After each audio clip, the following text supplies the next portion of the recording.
Hello मेरे प्रिय साथियों, आप सब कैसे हैं। आशा करता हूं जहां भी होंगे स्वस्थ और मस्त होंगे। मैं हूं राजेंद्र और आपका अपना चैनल आरपीजीएस रिसर्च में स्वागत करता हूं। साथियों, आज हम लोग भारतीय संविधान के एक महत्वपूर्ण चैप्टर राज्य के नीति निर्देशक तत्व या directive principles of state policy यानी डीपीएसपी पे चर्चा करेंगे। मेरे साथियों, भारतीय संविधान के भाग 4 और अनुच्छेद 36 से लेकर 51 तक का जो संबंध है वह है राज्य के नीति निर्देशक तत्व या directive principles of state policy यानी डीपीएसपी से। तो कोई पूछे कि भाग 4 का संबंध भैया किससे है, तो आप क्या बताएंगे? डीपीएसपी से है। और अनुच्छेद 36 से लेकर 51 तक का जो संबंध है वह किससे है? तो मेरे साथियों, वह भी डीपीएसपी से। और 36 से लेकर 51 तक टोटल अनुच्छेद को काउंट करेंगे तो कुल अनुच्छेद कितने होंगे? 16। तो हमें डीपीएसपी में कुल 16 अनुच्छेद को पढ़ना पड़ेगा। इसके अतिरिक्त यदि हम बात करें मेरे साथियों, तो डीपीएसपी किस देश के संविधान से प्रेरित है, यह भी पूछा जा सकता है कि किस देश के संविधान से इसे लिया गया है। तो मेरे साथियों, यह आपके आयरलैंड देश के संविधान से लिया गया है। तो जो हमारा डीपीएसपी है वह किस संविधान से प्रेरित है? तो वह आयरलैंड देश के संविधान से प्रेरित है। अब बात करते हैं कि डीपीएसपी है क्या। तो डीपीएसपी भारतीय समाज में अहम रोल निभाता है। क्या रोल निभाता है, देखते हैं। तो डीपीएसपी कहता है कि राज्य जब भी कानून बनाएगा, राज्य का मतलब भारत सरकार और राज्य के सरकार जो आपके प्रांत में सरकार हैं। पूरे भारत में आपके 28 प्रांत हैं। देखिए, संविधान के दृष्टि से भारत एक राज्य है और जो उत्तर प्रदेश, बिहार, मध्य प्रदेश, राजस्थान यह प्रांत है। तो पूरे राज्य में, पूरे भारत राज्य में 28 प्रांत हैं। तो प्रांतों की यदि सरकार भी कानून बनाती है तो डीपीएसपी में जो 16 अनुच्छेद हैं उनको देखते हुए, उनके जो भी इसमें लिखा गया उसको देखते हुए ही कानून बनाएगी। अर्थात डीपीएसपी सरकार को निर्देश देती है। निर्देश क्या देती है कि जब भी आप कानून बनाइए तो इन 16 अनुच्छेद में जो भी आर्टिकल में आपका तथ्य दिया गया है उन तथ्यों को ध्यान में रखकर ही आपको कानून बनाना है। पहले लिखते हैं, इसके बाद दोबारा समझेंगे। तो लिखिएगा, डीपीएसपी राज्य को दिए गए वे सकारात्मक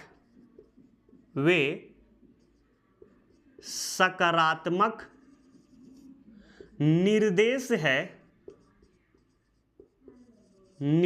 है जिसका पालन राज्य नीति निर्माण के दौरान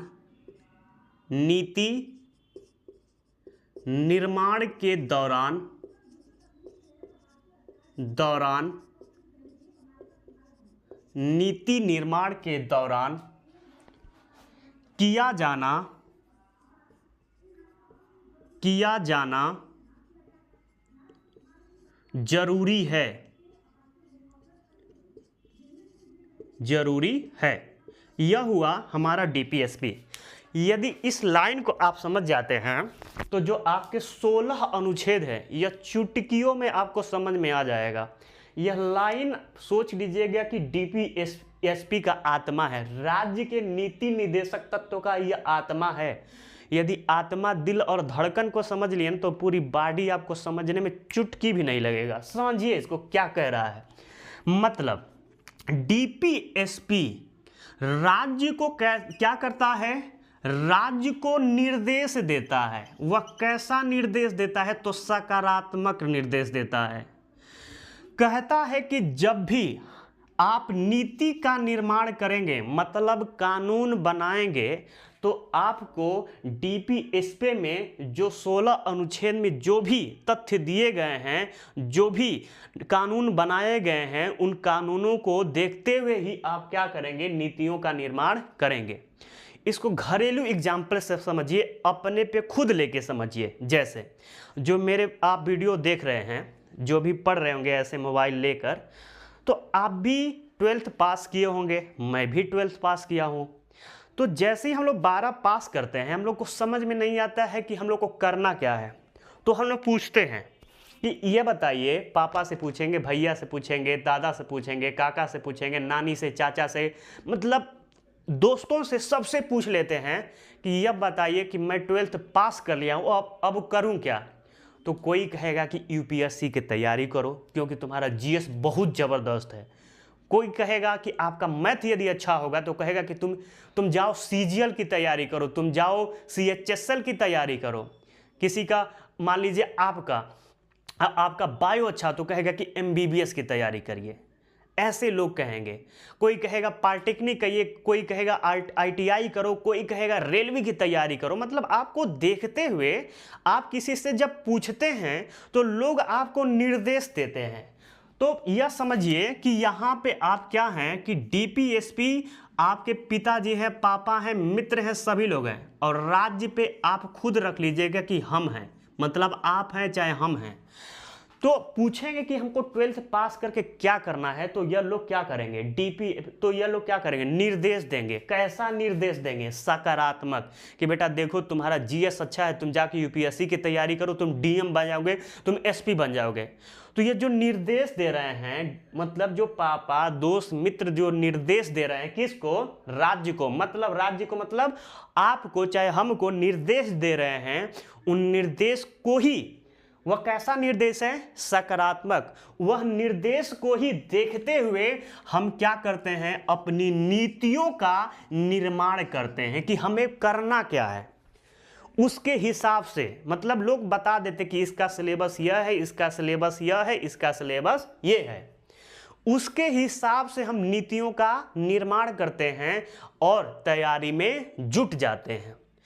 तो जो यह नीति बनाते हैं, तो यह इससे हमारी क्या होगा, अगर आप यूपीएससी की तैयारी करेंगे तो उससे आपका क्या होगा, आपका ही कल्याण होगा। तो यही बात यह भी करता है कि यदि डीपीएसपी राज्य को निर्देश देती है और उस निर्देश को सरकार पालन करती है, तो भारत का क्या होगा, कल्याण होगा। जैसे आपका कल्याण होगा वैसे भारत का भी कल्याण होगा। तो डीपीएसपी का एक उद्देश्य है, क्या उद्देश्य है देखते हैं। डीपीएसपी का उद्देश्य है, डीपीएसपी का उद्देश्य है भारत को कल्याणकारी राज्य बनाना, कल्याणकारी राज्य बनाना। मेरे भाई बार बार कह रहे हैं कि यहाँ पे राज्य का मतलब समझिएगा, भारत की बात कर रहा है, क्योंकि संविधान की दृष्टि से भारत एक राज्य है और आप जिस राज्य में रहते हैं वो प्रांत है संविधान की दृष्टि से। मैं अभी एग्जाम्पल आप पे दिया हूँ कि राज्य आप हैं और डीपीएसपी पिताजी हैं, पापा हैं, वह निर्देश दिए कि बेटा जाओ तुम यूपीएससी की तैयारी करो। वह कैसा निर्देश है, सकारात्मक निर्देश है। आप नीति का निर्माण करते हैं, अपनी नीति बनाते कि हमें कैसे पढ़ना लिखना है। तो यह बताइए मेरे भाई, यह जो आपके लिए इतना किया जा रहा है, क्यों किया जा रहा है, क्योंकि आपका ही कल्याण हो। वैसे ही इतना जो भारत डीपीएसपी के लिए किया जा रहा है, क्यों किया जा रहा है, क्योंकि भारत का क्या हो, कल्याण हो। इसलिए इसका उद्देश्य क्या है मेरे साथियों, डीपीएसपी का उद्देश्य है भारत को कल्याणकारी राज्य बनाना।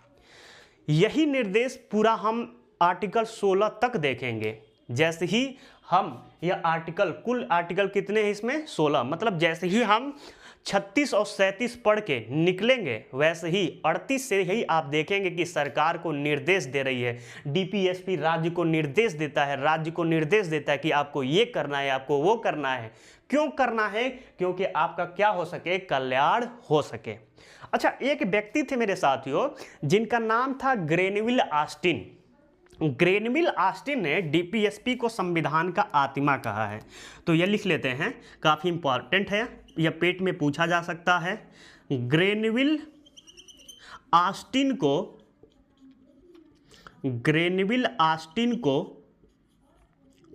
को संविधान का, ग्रेनविल ऑस्टिन ने कर लीजिएगा, सॉरी, ग्रेनविल ऑस्टिन ने डीपीएसपी को संविधान का आत्मा कहा है।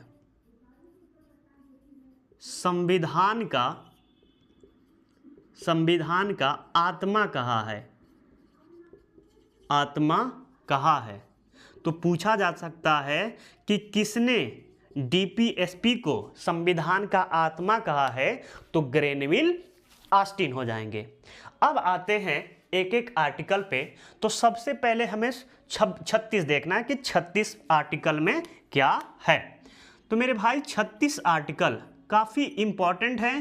क्यों इंपॉर्टेंट है? क्योंकि इसमें कुछ नहीं है। कहेंगे कि कुछ नहीं है कि क्या मतलब है सर, इसमें आर्टिकल में कुछ है नहीं क्या, ये एकदम इरर है, खाली है क्या? तो हाँ, खाली ही है। इसका स्थान भरने के लिए एक आर्टिकल आता है जिसका नाम है 12, आर्टिकल 12।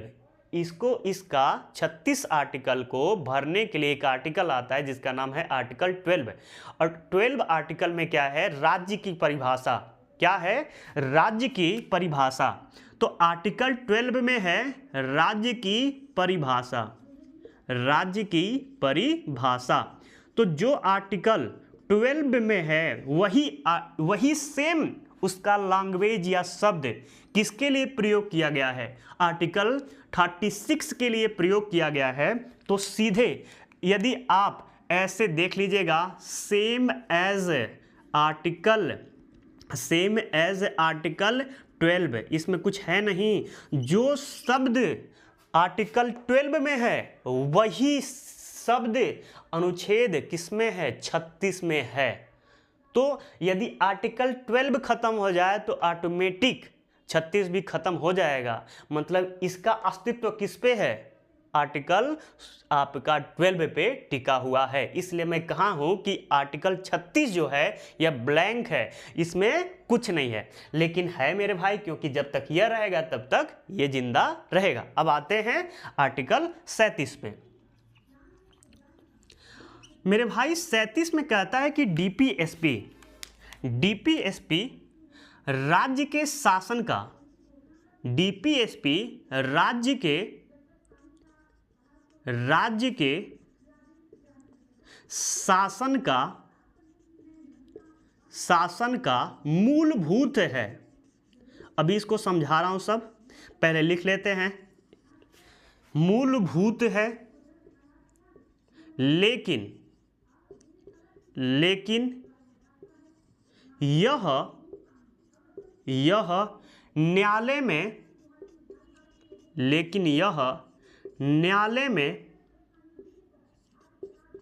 अपरिवर्तनीय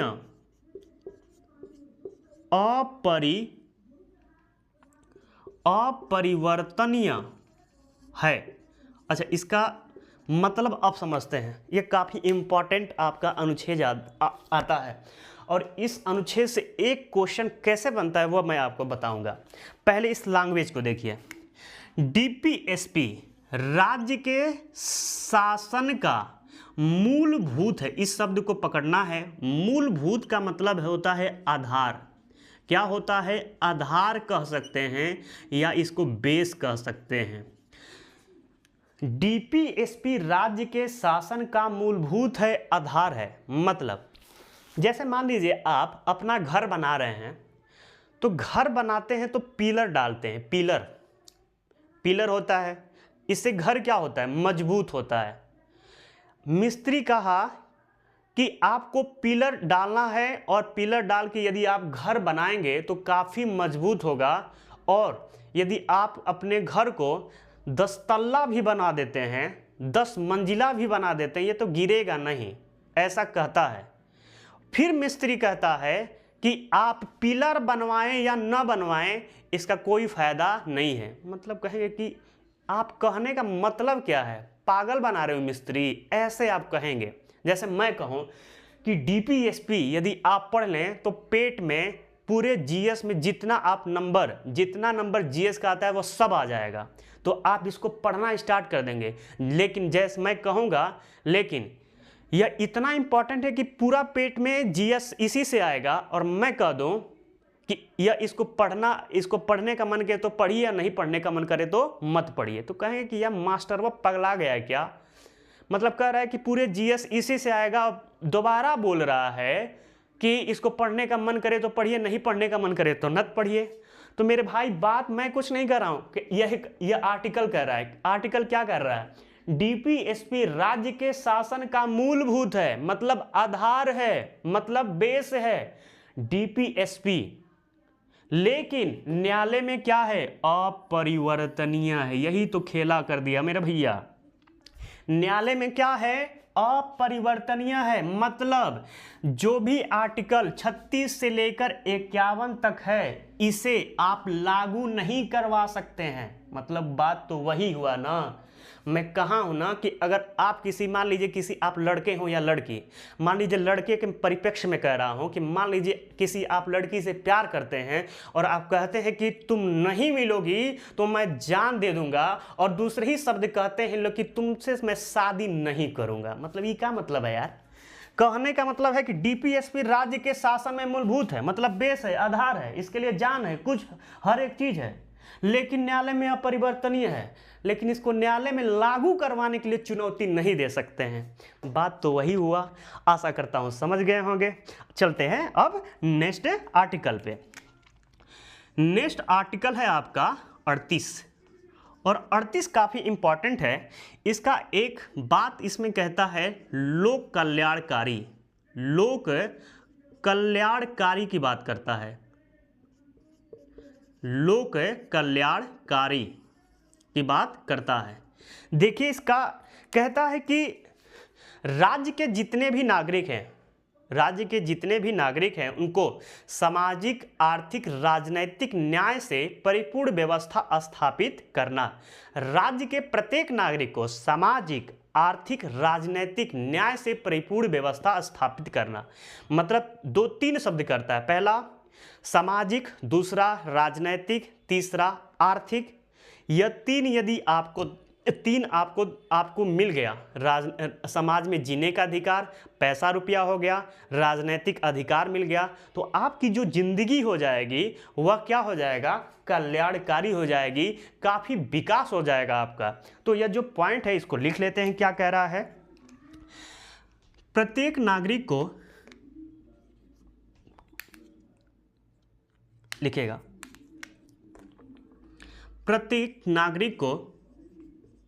प्रत्येक व्यक्ति को, नागरिक की जगह पे व्यक्ति, प्रत्येक व्यक्ति को सामाजिक,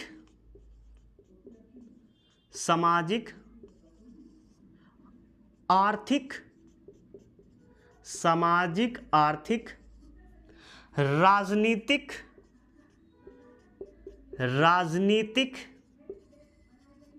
न्याय से परिपूर्ण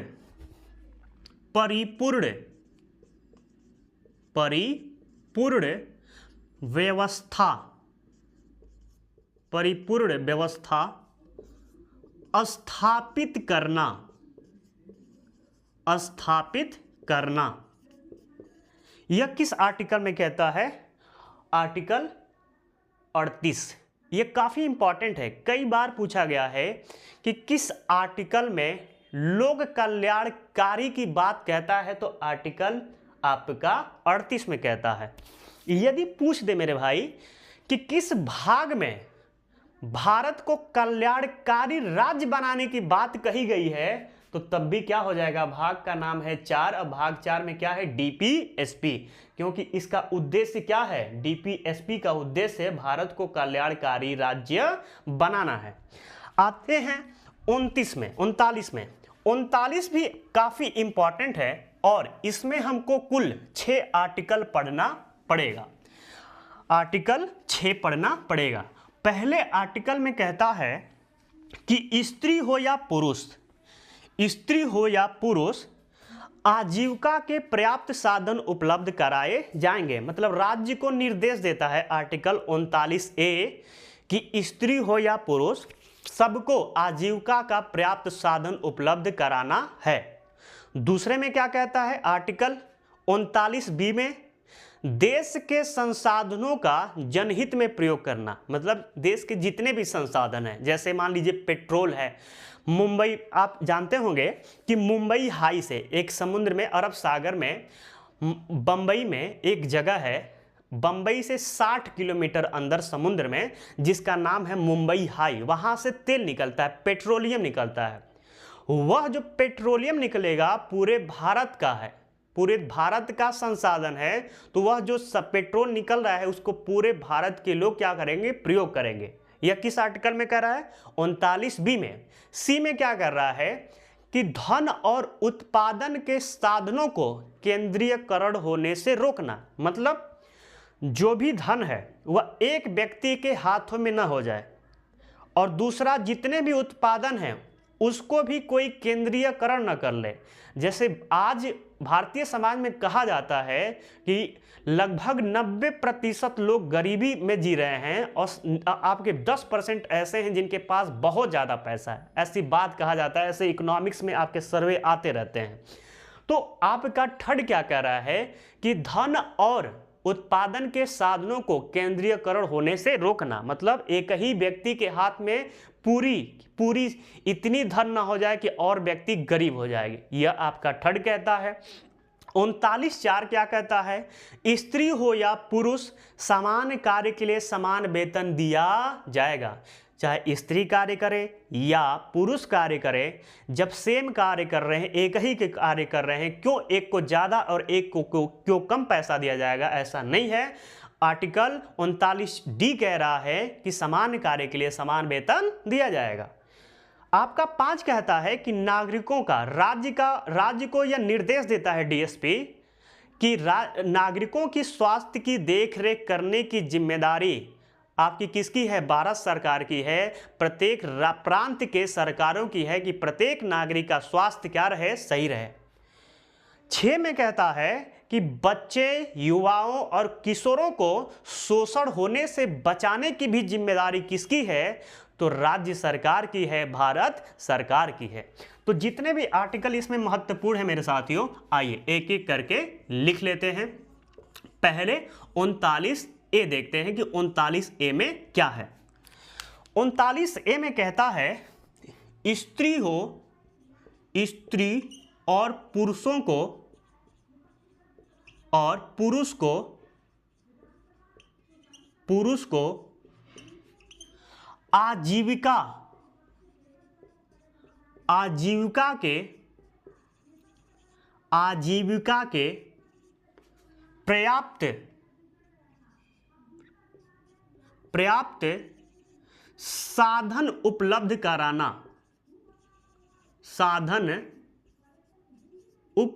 कराना, एक बात इसमें है मेरे भाई, आजीविका का मतलब यह मत समझिएगा कि नौकरी देने की बात कर रहा है। आजीविका का मतलब यह है कि सरकार आपको मरने नहीं देगी। सरकार आपको जीवित रखने के लिए जो भी वह कदम उठाना है सरकार आपको उठाएगी। स्त्री और पुरुष को आजीविका चलाने के लिए, आपकी घर की खर्च चलाने के लिए सर क्या कदम उठाएगी, वह इसमें बात करने का कार्य कर रहा है। नेक्स्ट देखते हैं 39B। इसमें मेरे भाई क्या है, लिख लेते हैं। देश के संसाधनों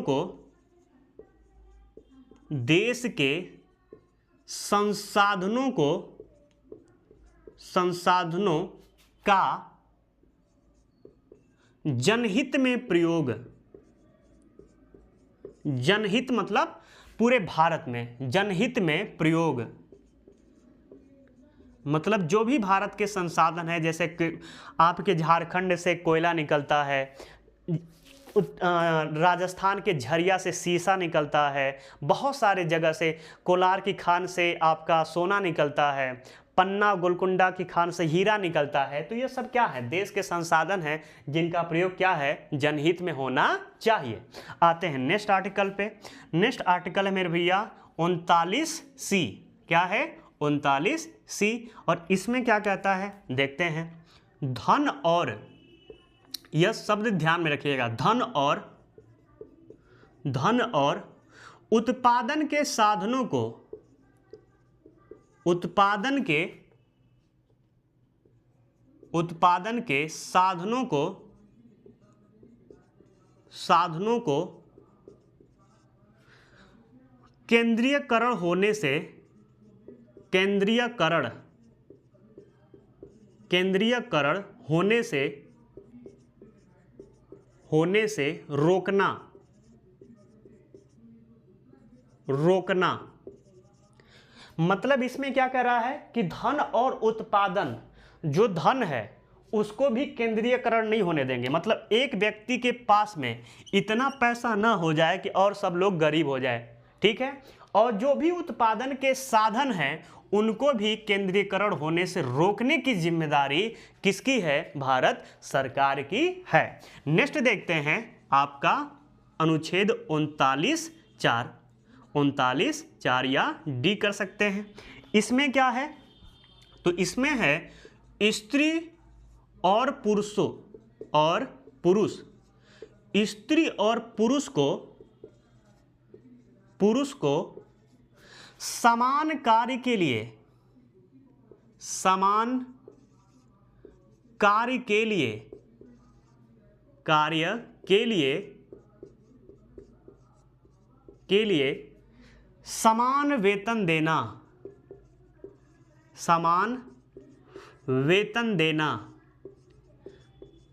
वेतन देना। मतलब यह नहीं है कि स्त्री है तो वह कम क्षमता से कार्य कर रही है तो उसको कम वेतन दिया जाएगा, ऐसा नहीं होता है।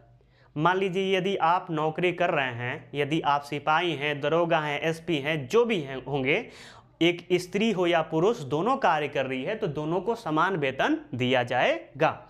अब आते हैं आपका ई पे। 39E क्या कह रहा है वह देखते हैं। 39E कह रहा है कि नागरिकों की स्वास्थ्य का ध्यान रखना। लिख लेते हैं, नागरिकों की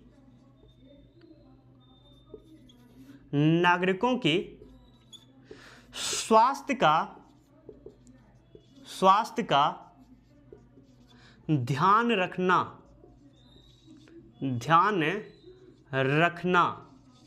तो जो भी भारत के नागरिक हैं उनके स्वास्थ्य का ध्यान रखने की जिम्मेदारी किसे है, राज्य सरकार को दिया गया है। यह निर्देश कौन देता है, 39F देता है।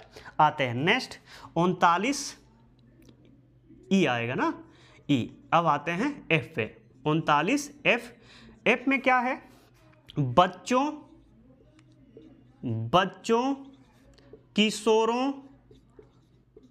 किशोरों और युवाओं को शोषण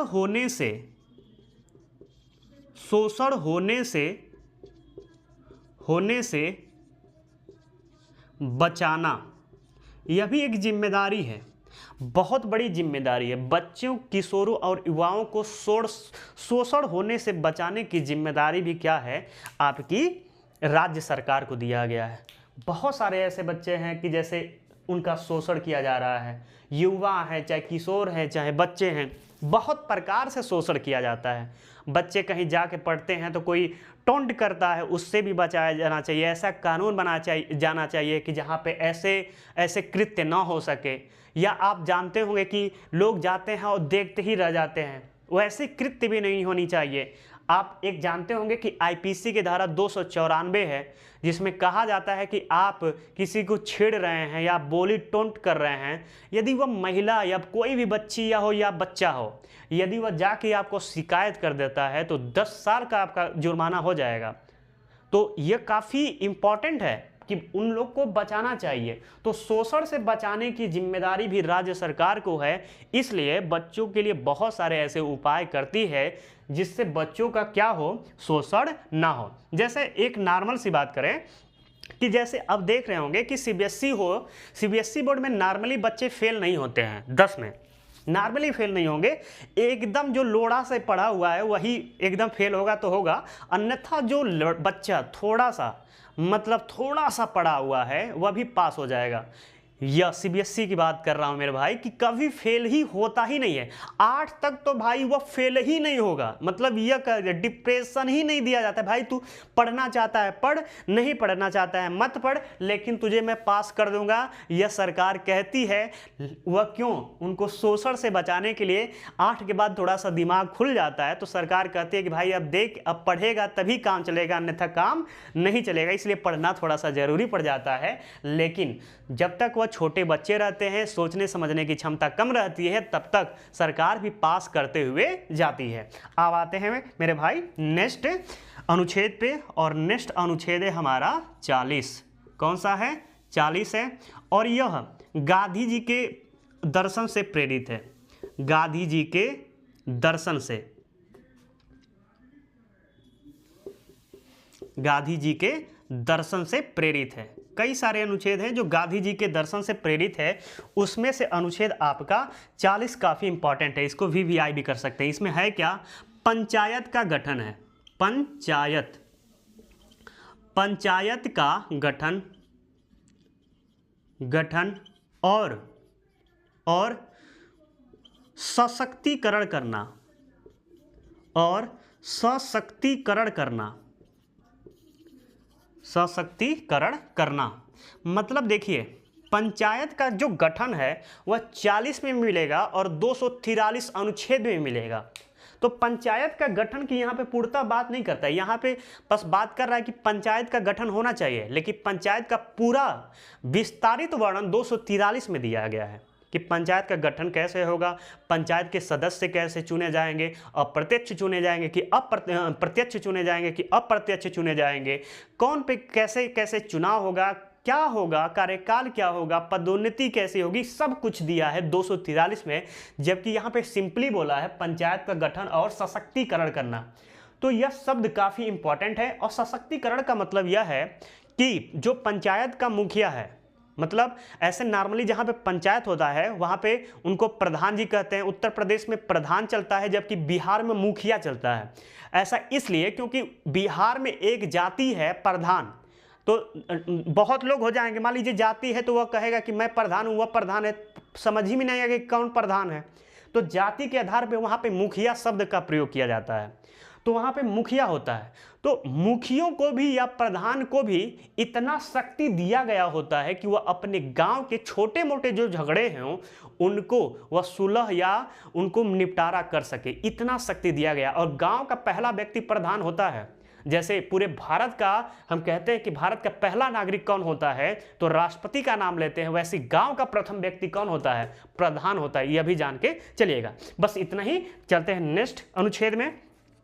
नेक्स्ट अनुच्छेद है आपका अनुच्छेद 41। अनुच्छेद 41 यह भी काफी इंपॉर्टेंट है, लेकिन यह पूछता नहीं है, सर्वाधिक यह यहां से क्वेश्चन अनुच्छेद 41 से आपका बनता नहीं है। देखते हैं फिर भी क्या है इसमें। 3-4 पॉइंट कहता है। पहला, काम का अधिकार, काम का अधिकार, अधिकार। दूसरा इसमें है बेरोजगारी, बेरोजगारी। इसमें 3-4 आपका शब्द कहता है। बेरोजगारी, बीमारी, बीमारी, बीमारी। नेक्स्ट, वृद्धावस्था, वृद्धावस्था मतलब बुढ़ापा, वृद्धावस्था। नेक्स्ट, विकलांगता, विकलांगता, विकलांगता। में सहायता प्रदान करना, मतलब यह राज्य सरकार की जिम्मेदारी बनती है कि काम का अधिकार दे। अब काम का अधिकार कई प्रकार से देती है, जैसे छोटे स्तर पे आप सुने होंगे नरेगा पहले स्टार्ट हुआ होगा, उसके नरेगा का नाम बदल के मनरेगा कर दिया गया, मन से रेगा। तो मनरेगा, सरकार छोटे स्तर पे मनरेगा स्टार्ट किए। बेरोजगारी का भी कई सारे उपाय, स्किल डेवलपमेंट जैसे बहुत सारी योजना चलाती है, जैसे आप अपने घर का खर्चा चला सके। तो बेरोजगारी के भी कई सारे कारण हैं कि आपको स्टार्टअप करने के लिए, जॉब करने के लिए योजना चलाई कि आप 50,000 लेके आप क्या करिए कि कोई भी रोजगार अपना डाल के छोटे मोटे आप अपना घर का खर्चा चलाइए, बेरोजगार मत बैठिए। बीमारी में भी आपका हेल्प करती है, बहुत सारे ऐसे योजना है, जैसे आयुष्मान भारत, आयुष्मान योजना है, उसके तहत 5 लाख रुपया मिलता है। जो बहुत सारे ऐसी योजना है। वृद्धावस्था में भी आपको वृद्धावस्था पेंशन देती है, विकलांगता में भी आपकी वह सहायता करती है। तो कई हर एक पॉइंट पे सरकार कार्य करती है। तो उसमें काम का अधिकार, बेरोजगारी, बीमारी, वृद्धावस्था और विकलांगता, मतलब इसमें कुल मिला के 5 शब्द को ध्यान देना है। पहला काम का अधिकार, दूसरा बेरोजगारी और तीसरा बीमारी, चौथा वृद्धावस्था और पांचवा विकलांगता। विकलांगता के स्थान पे अब दिव्यांगता आ गया है शब्द। तो विकलांगता या दिव्यांगता में सहायता प्रदान करने का अधिकार किसे दिया गया है? राज्य सरकार को। यह निर्देश है कि हमें इन सभी मामलों में हमें क्या करे, वह कानून बनाए और हमारा उद्धार करे। नेक्स्ट आते हैं आपका अनुच्छेद आर्टिकल 42 में मेरे साथियों कहता है काम पहले मजदूरों के लिए न्याय संगत वातावरण तैयार करना, मजदूरों के लिए न्याय संगत वातावरण तैयार करना और महिलाओं को प्रसूति सहायता की व्यवस्था करने की जिम्मेदारी किसे है? राज्य सरकार को है। पहले लिख लेते हैं, फिर इस लाइन को समझते हैं कि यह लाइन कह क्या रहा है। तो हमारा नेक्स्ट जो आर्टिकल है वह है हमारा आर्टिकल 42। आर्टिकल 42 लिखिएगा। मजदूरों के लिए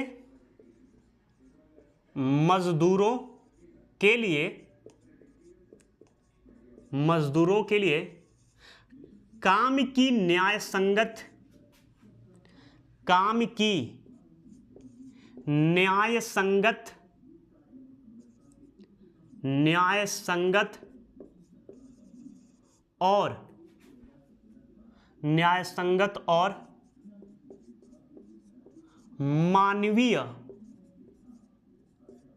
और मानवीय उचित वातावरण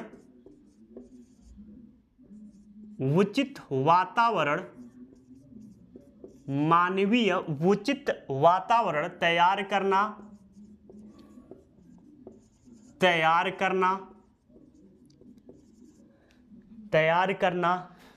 और महिलाओं को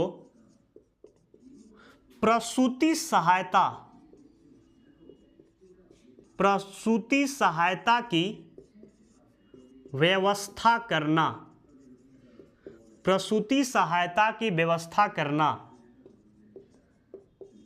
व्यवस्था करना। यह शब्द आपका 42 में है। तो देखिए क्या बोल रहा है? मजदूरों के लिए काम की न्याय संगत और मानवीय उचित वातावरण तैयार करना और महिलाओं को प्रसूति सहायता लिख लीजिएगा यहाँ पे, सहायता की व्यवस्था करना। यह किस आर्टिकल में कह रहा है? आपका 42। इसका कहने का मतलब समझिए। अनुच्छेद 41 में कहता है कि काम का अधिकार देना, और अनुच्छेद 42 में कहता है कि जब सरकार काम दे देगी तो वह न्याय संगत काम कर देगी। ऐसा नहीं है कि कुछ ऐसा कार्य कर देगी जो मानव स्वास्थ्य के लिए हानिकारक हो। मतलब इतना ही आपसे काम करवाएगी जो आपके सेहत के लिए क्या हो, हानिकारक ना हो। और उचित वातावरण, मतलब जो वातावरण होना चाहिए वह शुद्ध होना चाहिए। ऐसा नहीं कि आपको ऐसी गंदगी जगह फेंक देगी कि जहाँ पे आप तबीयत आपकी खराब हो जाए, आपके स्वास्थ्य पे कोई हानि पहुँचे, वैसा आपको कार्य नहीं करेगी। यह उचित वातावरण, मानवीय वातावरण तैयार करेगी। और महिलाओं को भी प्रसूति सहायता की व्यवस्था करना, मतलब जब प्रसव में होती हैं, अर्थात जब प्रेगनेंसी में महिला होती हैं, उसमें भी सरकार महिलाओं के लिए अनेक प्रकार के लाभ चलाते हैं। अनेक प्रकार का लाभ सरकार चलाती है महिलाओं के लिए। जो महिला यदि नौकरी कर रही हैं और सरकारी नौकरी कर रही हैं, कैसी नौकरी? सरकारी यदि नौकरी कर रही हैं तो प्रेगनेंसी के दौरान महिला को 6 माह का छुट्टी दिया जाता है। 6 माह का छुट्टी, इसी को हम बोलते हैं 26 सप्ताह का छुट्टी दिया जाता है। तो बेबी होने से पहले 6 सप्ताह पहले इधर दे दिया जाता है और बेबी होने के बाद 18 सप्ताह तक यह क्या होता है, यह लागू रहता है। अन्य स्कीमों के तहत भी कहा जाता है कि बच्चों को पालने के लिए आपको जब तक बच्चे 18 वर्ष के नहीं हो जाते हैं तब तक जो नौकरी में महिला रहती है वह 1 साल की छुट्टी बच्चों को पालने के लिए ले सकती है। और तो यह है, जितने भी योजना है यह सब सरकार चलाती है इसके तहत। तो यह देखिए कितना अच्छी बात इस आर्टिकल में कहता है। यह आर्टिकल ही के तहत जब भी सरकार अपना कानून बनाती है तो वह निर्देशों का क्या करते हैं मेरे भाई, फॉलो करती है। तो यह जो आर्टिकल है यह सरकार को क्या करता है कि निर्देश देता है। क्या करता है मेरे भाई? निर्देश देता है। अब आते हैं नेक्स्ट आर्टिकल पे, और नेक्स्ट आर्टिकल है आपका 43। कौन सा आर्टिकल है? 43 है। इसमें क्या है? तो इसमें कहता है, देखिए 41 में कहता है काम का अधिकार, 42 में क्या कहता है कि जो काम देगा तो वह उचित वातावरण तैयार करके, मानवीय उचित वातावरण तैयार करके देगा। काम देगा, वातावरण तैयार करके देगा। तीसरे में क्या देगा? मजदूरी देगा। और कितना मजदूरी देगा? इतना मजदूरी देगा जितना आप जीवन अपना निर्वाह कर सके। तो इसमें कहता है कि जीवन निर्वाह हेतु मजदूरी क्या करेगा? प्रोवाइड करवाएगा। तो लिख लेते हैं, मजदूरों को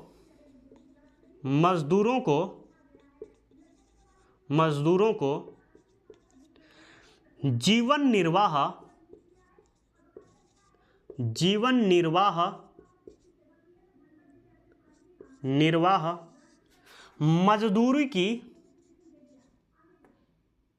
मजदूरी की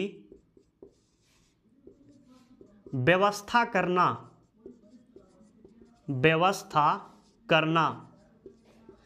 इसमें एक और लाइन कहता है करना। और कुटीर उद्योग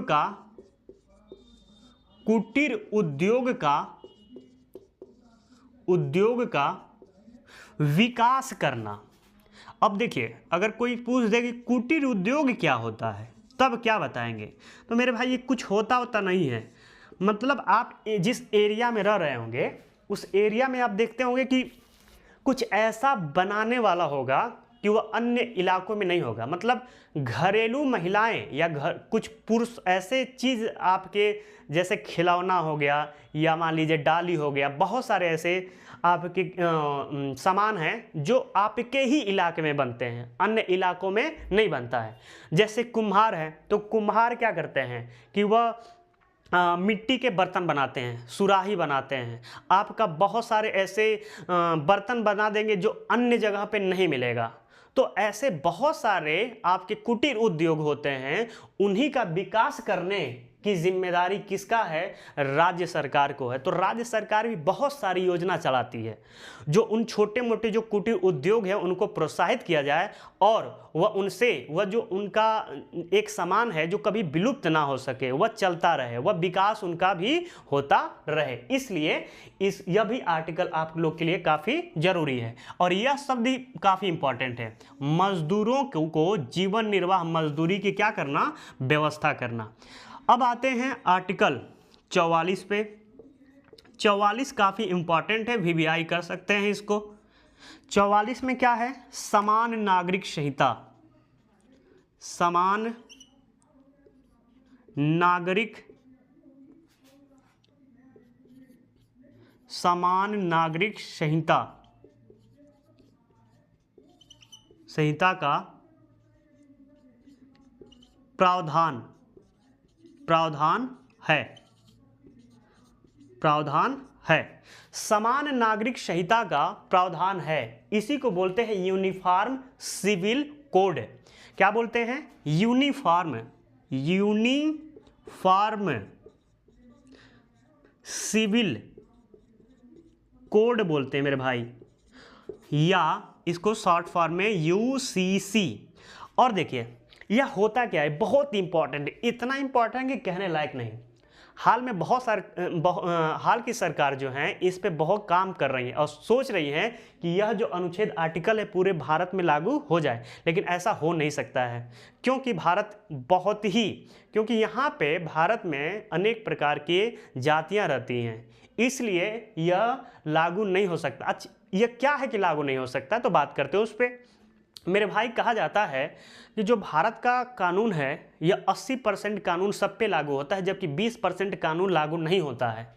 वह 20% क्या है? तो 20% में बहुत सारे ऐसे कानून हैं जिस पे हर एक जाति पे, धर्म पे लागू नहीं होता है। जैसे विवाह हो गया, आपका तलाक हो गया, उत्तराधिकार का मामला जो हो गया, गोद लेने की जो बात हो गई, वह कुछ ऐसे मामले आते हैं जो 20% में आते हैं और हर एक धर्म के लिए यह मामला अलग अलग हो जाता है। हर धर्म के लिए यह मामले अलग अलग कानून इस पे काम करते हैं। जैसे हिंदू जो हैं वह हिंदू मैरिज एक्ट के तहत शादी करते हैं, या हिंदू मैरिज एक्ट के तहत तलाक लेंगे, या उत्तराधिकार की बात होती है। जबकि जो आपके मुस्लिम लोग हैं वह शरीयत के हिसाब से चलते हैं। बहुत ज़्यादा गर्मी हो रही है इसलिए दिमाग थोड़ा सा काम करना बंद कर दे रहा है। फिर आते हैं मुस्लिम जो मेरे भाई होते हैं वह शरीयत के हिसाब से काम करते हैं। तो शरीयत में विवाह करने का तरीका अलग होता है और हिंदू मैरिज एक्ट में शादी और तलाक करने का आपका तरीका अलग अलग होता है। पहनने का तरीका भी हिंदू में अलग होता है, ईसाई में अलग होता है, आपके हर एक जाति में अलग अलग होता है। जैसे आप देखेंगे हिंदू के शादी में कि दुल्हन क्या होती है कि लाल वस्त्र में आती है। एक आपका जो चुनरी होता है वह लाल कलर का होता है, मतलब ऐसा नहीं है कि हम लोग काला सफ़ेद पहन के आते हैं। तो हम लोग का जो ड्रेस का सेंस होता है शादी में वह अलग होता है, मुस्लिम का अलग होता है, ईसाई का अलग होता है। मुस्लिम में लड़की यदि है तो वह बुर्का पहन के आएगी, यदि आप ईसाई में चले जाएंगे तो वह सफ़ेद कपड़ा पहन के आती हैं। लेकिन हमारे यहाँ सफ़ेद कपड़ा यदि पहन के पहले ही दिन, शादी के दिन यदि स्त्री आ गई, दूल्हा उठ के भाग जाएगा मेरे भाई। तो यह भी हो सकता है। तो यह जो कुछ ऐसे मुद्दे हैं जो आपके ये समान नागरिक संहिता के तहत आते हैं। तो मेरे भाई मैं बोला हूं कि 20% आपके कुछ ऐसे कानून हैं जो वह हर धर्म पे या हर भारत में रहने वाले सभी व्यक्ति पे लागू नहीं होता है, वह कुछ ही व्यक्तियों पे लागू होता है। तो यह मेरे भाई सर्वप्रथम समान नागरिक संहिता यदि लागू करने वाला कोई राज्य था तो वह था गोवा। पहले स्थान पे क्या था? गोवा। और स्वतंत्रता के बाद यदि पूछे कि कौन सा ऐसा राज्य है जिसने अभी हाल ही में समान नागरिक संहिता कानून अपने राज्य में लागू किया है, तो वह है मेरे भाई कौन? उत्तराखंड। एक ऐसा राज्य अभी बना है जो समान नागरिक संहिता लागू कर दिया गया है। मतलब वहाँ पे जो विवाह का कानून है वह हिंदू पे भी लागू होगा, मुस्लिम पे भी लागू होगा, ईसाई पे भी लागू होगा, जैन पे भी लागू होगा और बौद्ध पे भी लागू होगा। जबकि पूरे भारत में, हमारे उत्तर प्रदेश में नहीं है, उत्तर प्रदेश में आज भी जो तलाक है, महिला यदि मुस्लिम महिला है तो उसको तलाक करके दिया जा सकता है तलाक, जबकि उत्तराखंड में ऐसा नहीं है, क्योंकि उत्तराखंड में कानून कुछ अलग बन जाएगा। तो यह मतलब होता है। और इसी में एक आपका आया था तलाक का मुद्दा, तलाक़े हसन, तलाक़े अहसन, तलाक़े बिद्दत, जो एक बार बहुत ज़्यादा चर्चा का तलाक मुस्लिम भाइयों के लिए तलाक का विषय था। तो तलाक़े हसन और अहसन है, अभी तलाक़े बिद्दत अभी समाप्त हुआ है, पूरा तलाक समाप्त नहीं हुआ है। तो इसी का एक पॉइंट था तलाक का मामला। अब आते हैं आपका 45, आर्टिकल 45, उसमें देखते हैं क्या कहता है। इसमें कहता है कि 6 वर्ष से कम आयु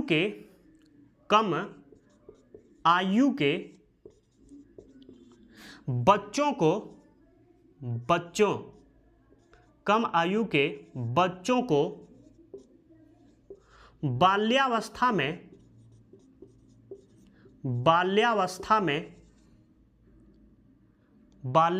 में देख रेख करना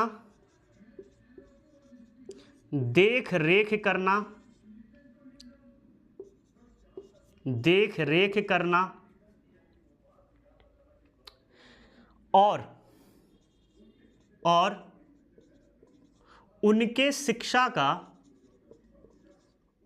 शिक्षा का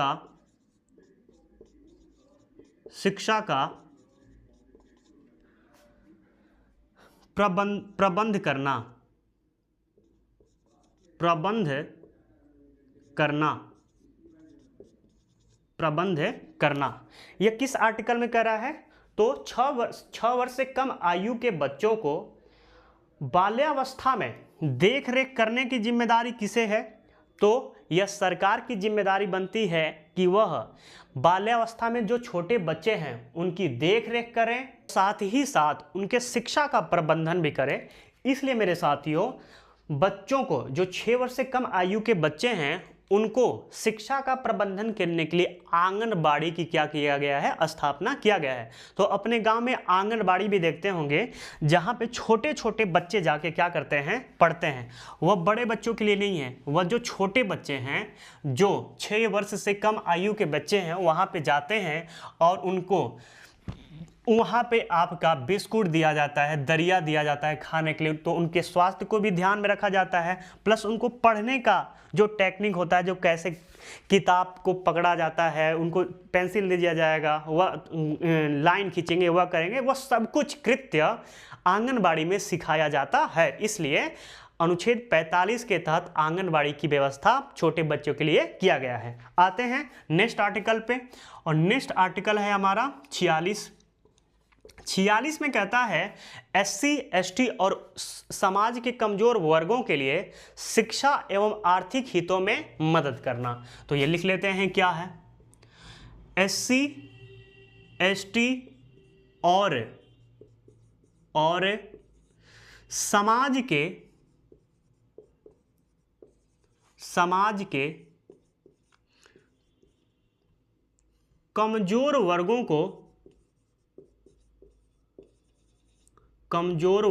को शिक्षा एवं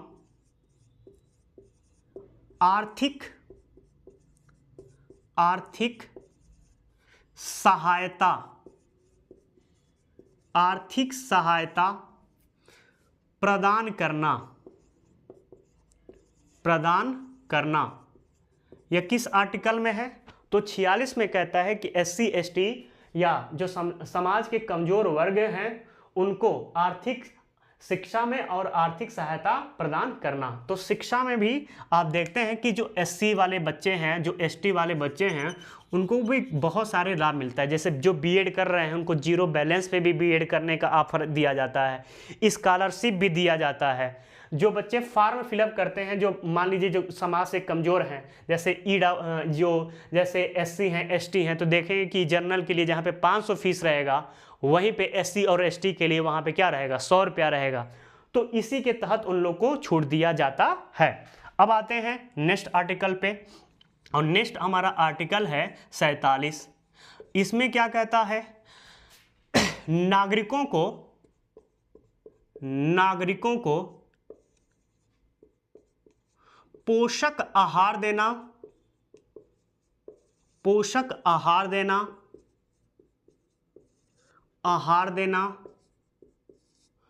और स्वास्थ्य और स्वास्थ्य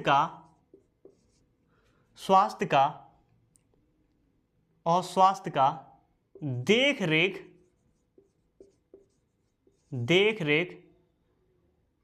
करना,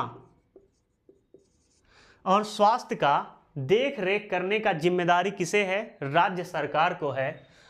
साथ ही तथा शराब एवं अन्य मादक पदार्थों को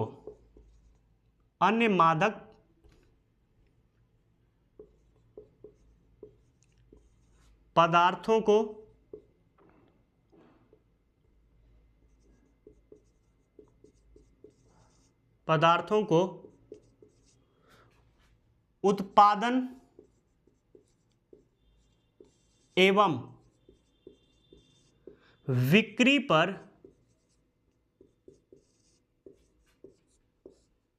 रोक लगाना।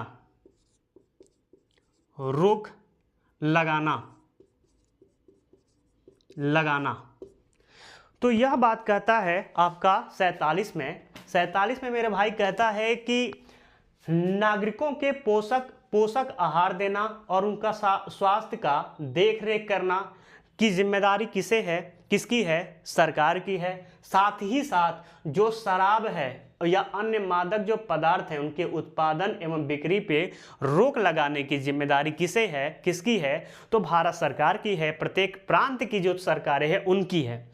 तो अभी हाल ही में सुने होंगे, बहुत पुरानी घटना है कि बिहार में जो शराब बंद हो गया है, किसके तहत बंद हुआ होगा? 47 के तहत वह शराब बंद हो गया होगा। या अन्य जितने भी नशीले पदार्थ हैं जिसमें पान आता है, बीड़ी आता है, गुटखा आता है, आपका जो ताड़ का रस होता है जिसको ताड़ी बोलते हैं, वह भी इसी आर्टिकल के तहत आता है।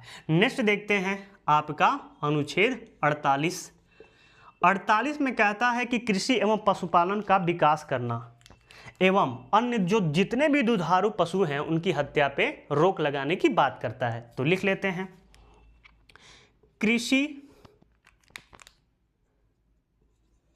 कृषि एवं पशुपालन का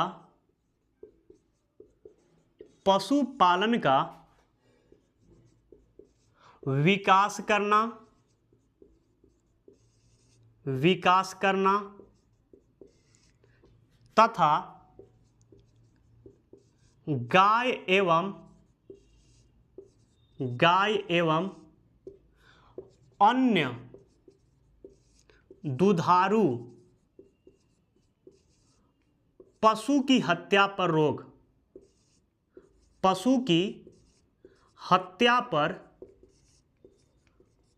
रोक। मतलब इसमें कृषि को बढ़ावा देने का, कृषि और पशुपालन को बढ़ावा देने की बात करता है। और साथ ही साथ जो गाय हैं, मतलब गाय क्या करती हैं? गाय को हिंदू में माता कहा जाता है। हिंदुओं में गाय, जैसे हम लोग हिंदू हैं तो जितने भी हिंदू भाई हैं वह सब गाय को माता का दर्जा देते हैं। और इनके साथ ही जितने भी दुधारू पशु हैं, जो जैसे भैंस है, बकरी है, ऊँटनी है, उनको भी हत्या पर रोक लगाने की बात किसमें करता है? 48 में करता है। 48A देखते हैं। 48A में क्या है? 48A में है पर्यावरण का संरक्षण। पर्यावरण का संरक्षण एवं वन्य जीवों की रक्षा। वन्य जीवों की रक्षा, यह आपका है 48A में। मैं एक जगह भी सब लोग लिखवाऊंगा, जो भी आर्टिकल बाद में जोड़े गए हैं वो सब एक ही जगह मेंशन करवाऊंगा। इसको भी नहीं लिखवाना चाहिए था। अभी मैं जितने कुछ ऐसे आर्टिकल हैं जो संशोधन करके जोड़े गए हैं, यह सब आर्टिकल जो मेन संविधान में, उसको पढ़ने के बाद हम देख ले रहे हैं कि कौन से आर्टिकल संविधान में संशोधन करके जोड़े गए हैं। तो यह एक आपका हुआ था। अब आते हैं 49 पे। आर्टिकल 49 में मेरे भाई क्या है, तो आर्टिकल 49 में कहता है कि राष्ट्र महत्व की जितनी भी स्मारक है, वस्तु हैं एवं स्थान हैं, उनको संरक्षण करने का अधिकार किसको है, आपके राज्य को दिया गया है। तो लिख लेते हैं, राष्ट्रीय महत्व के सभी स्मारक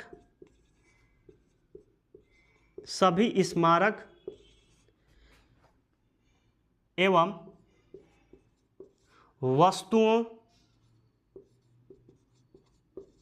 एवं स्थानों का संरक्षण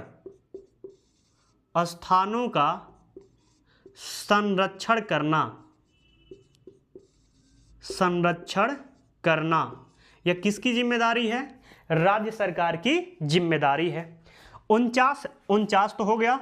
अब देखते हैं 50 में क्या है मेरे भाई। 50 में कहता है कार्यपालिका और न्यायपालिका के कार्यों का पृथक्करण। कार्यपालिका राष्ट्रपति से लेकर डीएम का एक जो चपरासी होता है, वो सभी कार्यपालिका के अंदर में ही आता है। जो कानून का संचालन करता है वह सभी कार्यपालिका में आते हैं। न्यायपालिका में जो न्याय देते हैं, मतलब जो सुप्रीम कोर्ट से लेकर जो तहसील पे जो आपका न्यायालय है, वह सभी न्यायपालिका के अंडर में ही आता है। और उनके कार्यों का पृथक्करण किस में किया गया है, 50 में। तो लिख लेते हैं, कार्यपालिका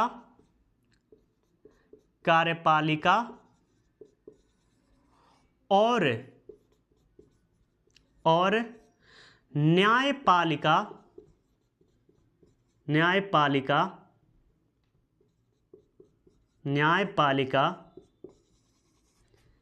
के कार्यों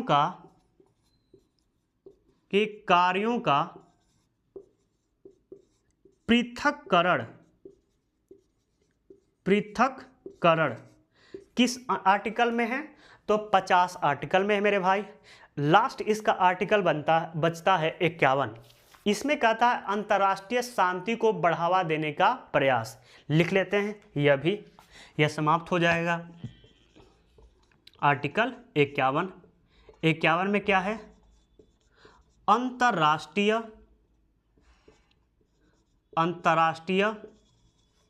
शांति और सुरक्षा को बढ़ावा देने का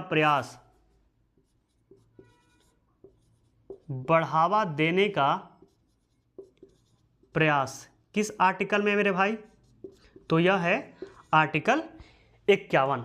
लेकिन इसके बाद कुछ ऐसे आर्टिकल हैं जो बाद में जोड़े गए हैं मेरे साथियों, वह भी देख लेते हैं। 2 मिनट और लगेगा, इसके बाद यह पूरा चैप्टर पूर्णतः समाप्त हो जाएगा।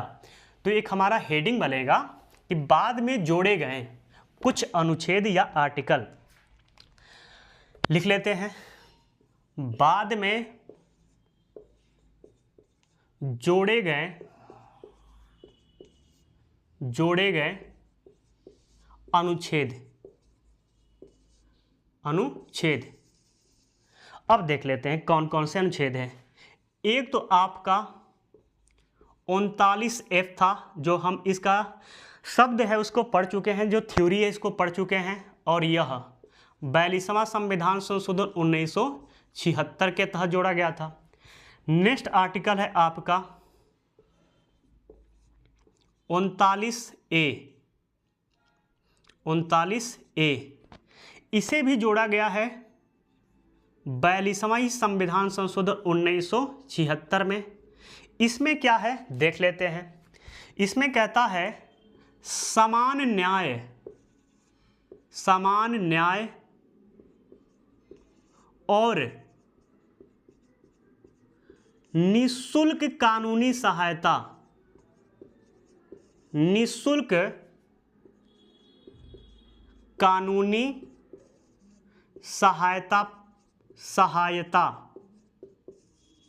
प्राप्त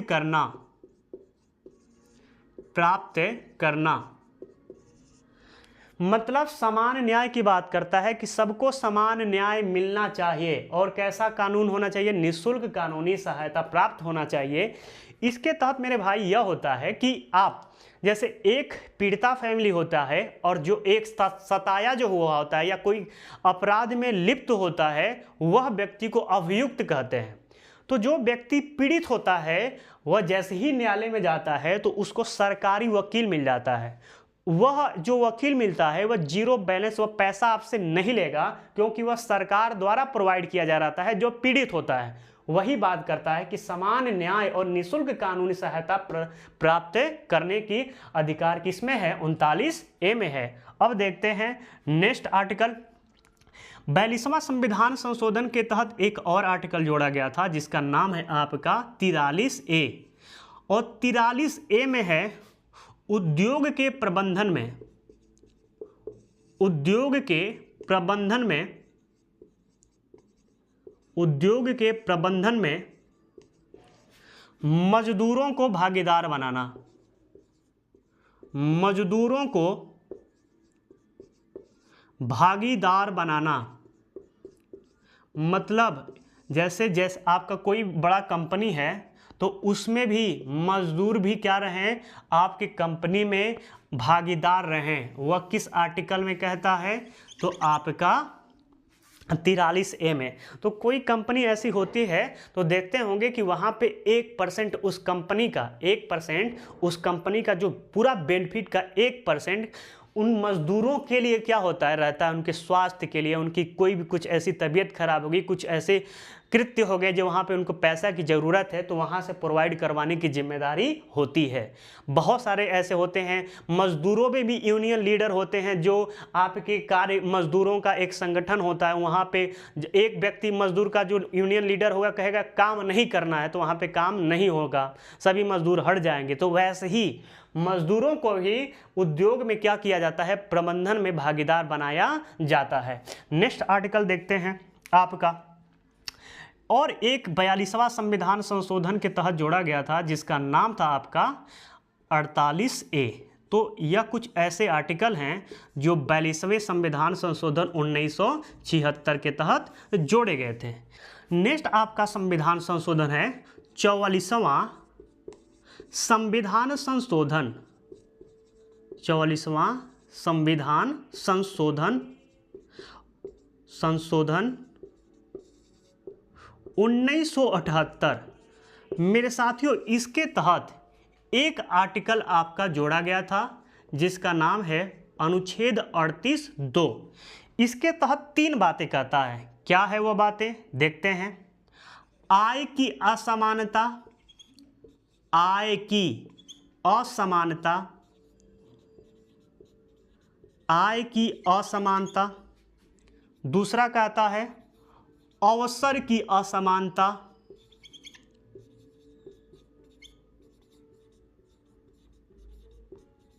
अवसर की असमानता। और तीसरा कहता है प्रतिष्ठा की असमानता, प्रतिष्ठा की असमानता, असमानता को कम करना, को कम करना। यदि कोई पूछता है कि आय की असमानता, अवसर की असमानता, प्रतिष्ठा की असमानता को कम करने का प्रावधान किस आर्टिकल में है? तो आर्टिकल 38(2) में है मेरे साथियों। अब एक लास्ट बच रहा है, वह है आपका संविधान संशोधन 97वां। और यह जो संशोधन किया गया था 2011 में किया गया था। और इसके तहत एक आर्टिकल जोड़ा गया था 43 आपका B, 43B जोड़ा गया था क्योंकि 43 पहले से था, 43A, 43B। इसमें क्या है? तो सहकारी संस्थाओं की उन्नति करने का इसमें प्रावधान है। तो लिख लेते हैं सहकारी संस्थाओं का, सहकारी संस्थाओं का उन्नति करना, उन्नति करना, उन्नति करना। यह हुआ 3। तो आपका 42वां संविधान के तहत 4 आर्टिकल जोड़े गए थे, 44वें संविधान के तहत 1 जोड़ा गया था और 97वें संविधान संशोधन के तहत आपका 1 आर्टिकल जोड़ा गया था। मतलब कुल मिला के 4, 5, 1, 6 ऐसे आर्टिकल हैं जो बाद में जोड़े गए थे। तो मेरे साथियों DPSP यहीं पे समाप्त होता है। वीडियो कैसा लगा? यदि अच्छा लगा होगा मेरे साथियों तो लाइक करिएगा, फॉलो करिएगा। जो अभी मेरे भाई अभी नए हैं मेरे चैनल पे वह सब्सक्राइब भी कर लीजिएगा। आज के लिए धन्यवाद।